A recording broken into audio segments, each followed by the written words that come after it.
We're in central Kansas. We have, I don't know, 1,000 or 2,000 acres of wheat, somewhere in there. It's part of our crop rotation. We'll do 2 years of wheat, double crop into soybeans, which is what we're going to do at this field. 2 years of milo or 2 years of corn back into soybeans, and then double crop from soybeans into wheat. It's been hit or miss. I mean, I'm a little surprised that this field's yielding up. It's a second year wheat, so anything that was second year wheat was all right, maybe slightly above average, and anything that was wheat following soybeans was slightly below average. And one field got hailed on, and so we don't count it. Today is what, the 23rd, or are we the 24th? It's the 25th. It's the 25th. It's pretty early. We're going to finish here in a couple hours, and it's pretty early to finish. Some of our neighbors have been done for a week, though. These are coaxium varieties, and so not atomic. Photon and Helix are the two varieties in this field. They're a medium early, which is really pretty early as far as their maturities. But they're pretty good yielding. They thresh really well. There are a couple stalks of double stop out here from volunteer from last year. We didn't treat the product or the field with the aggressor product. Probably should have around the edges, but we really didn't have a window. It got cold early, or it was dry early. I don't know. It just didn't work out for that product this year. We got it on one field that had a lot of cheat in it, and it worked out great. But sometimes it can be risky to use that particular product. Right now we have my daughter Kara, my 15-year-old daughter, and what, your 13-year-old? Is she 13 yet? Not even, she's 12. She's 12. We're bagging the grain in an effort to try to capitalize on a market after the first of the year, selling to a local mill. And Mia, the 12-year-old, is running the bagging tractor. There's really not a lot to it. And then Kara, my daughter, this is her first day flying solo on the grain cart. And she's doing pretty well. She follows directions. She hasn't created any bad habits yet. And so it's really nice to have her around. It's what, our third year of bagging? We skipped 2 years because we've had 2 short crops and an inverted market. So it didn't make any sense to bag, to store your grain. An inverted market means that the nearby price, the price you can receive at harvest, is higher than the price you could potentially receive 6 months after harvest. So the market is telling everybody that it wants its grain right now and not to store it. So when I get back down to the south end. So now the market is no longer inverted, well, at least as of 7 days ago when I looked at it. Oops, I made a mistake. Back up. Towards the end of the harvest, I get the buttons mixed up on the joystick. All right, there we go. I get the return to cut and the auto steer button mixed up.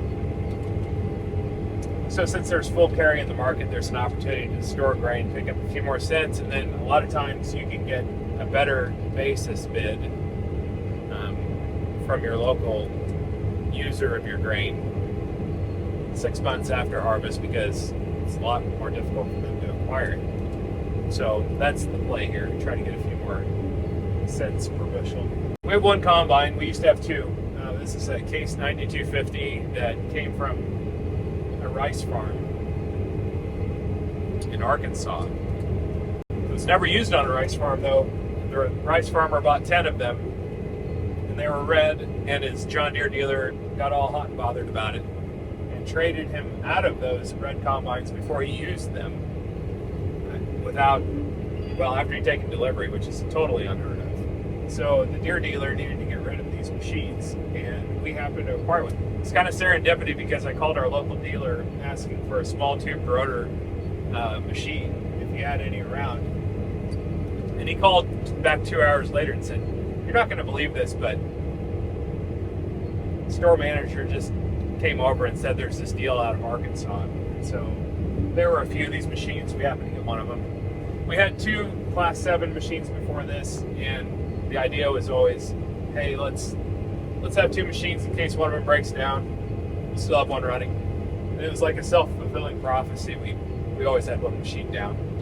Plus, it took an extra operator, and so we went for this machine. It was bigger than we thought we would want. I don't know that I'd ever want anything smaller after having it.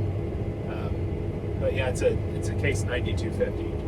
I think it's 640 horsepower or something. It drinks a lot of diesel. We're consuming 26 gallons an hour right now.